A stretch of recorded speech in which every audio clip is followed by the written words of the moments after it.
So what could this game look like if DC was still in charge of the club by the Trust? They had a plan, and let's talk about what it was, and it's glorious.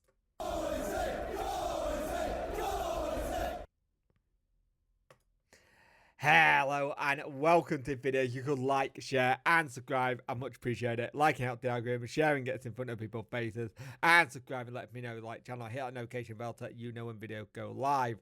So Sheffield Wednesday, if we hadn't got administration confirmed 4 weeks ago, we would have been going into the derby with DC here, and they were planned to have this boycott as well, and they were planning to have it done really well. It was going to be the similar thing as the Middlesbrough one. Stay away, don't come in. We do not want you here. We are going to make a point of doing this with doing the protest.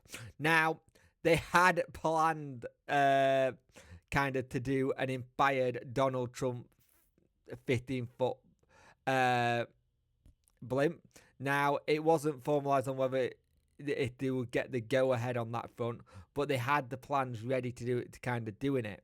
They were getting especially companies to do it. They were trying to get people to help with it. There was a 4-figure sum planned to strike image on the day of the protest as well as a long-term thing. Now, Jake Lee, who's been very, very vocal on the Trust side in the media and on Twitter, he was part of the 1867 group. I've had good conversation with Jake. He's a good lad. You knew some of the stuff he done to make sure we still got a club. It's impressive, but they go on to tell us it's an idea we had for quite a while. It all came from the Trump protest we've seen in London. It was basically loosely based on that. We got quotes and we spoke to the plan we had stations on Paddington Road over the road from the cop bouncing around, but the administration stuff started, so we put it on hold. What we had done for the derby in terms of supportive boycott, I'm not quite sure. We never got that far. Whether we pulled the full membership with the boycott, I don't know. We certainly had continued discouraging walk-up ticket. Thankfully, we hadn't had to worry about that. And that's the good thing. We hadn't had to worry about that. They haven't had to go into that situation. We can go into this to try and sort out a situation. The thing is, you look at how we were starting to move stuff. We were starting to move things in the right direction. And they had discussions on how they could do the blimp, how they could get things going, how they could protest even more. And the thing is, Match Day protest apparently were never actually going to be a vehicle by which he actually left the club. There was no protesting that would have shamed him enough to leave.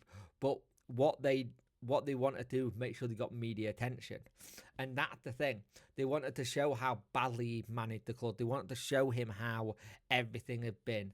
And luckily, we haven't had to do that because everything managed to get done a lot better.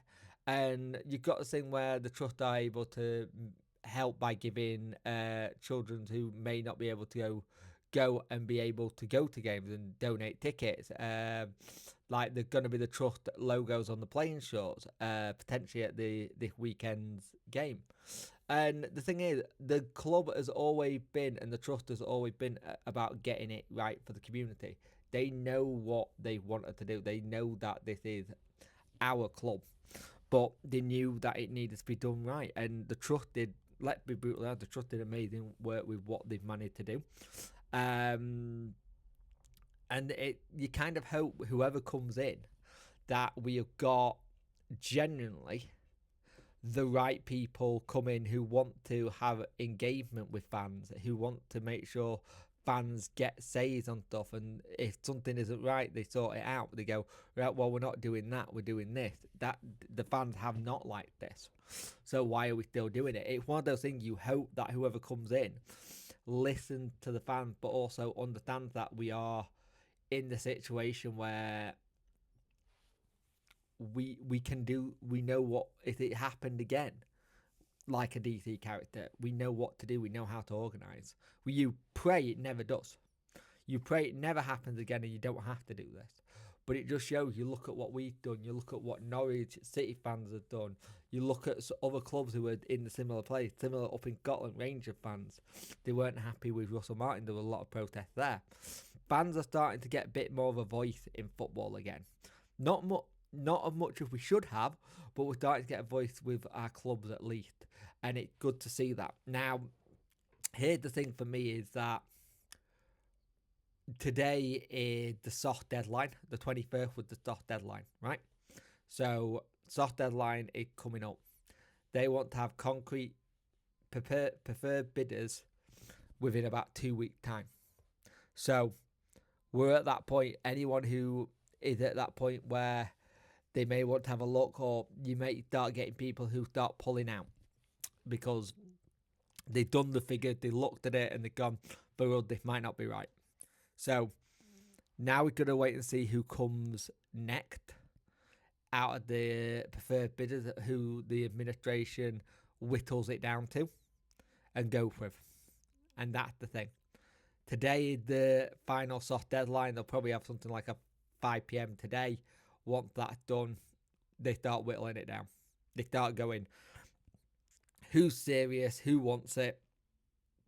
What are you wanting to do? Let's negotiate. Let's put all our cards on the table. They could go, this person's offered this. If you really want it, do you want to offer a little bit more? Or is that what your final bid is? That what your final price is for it?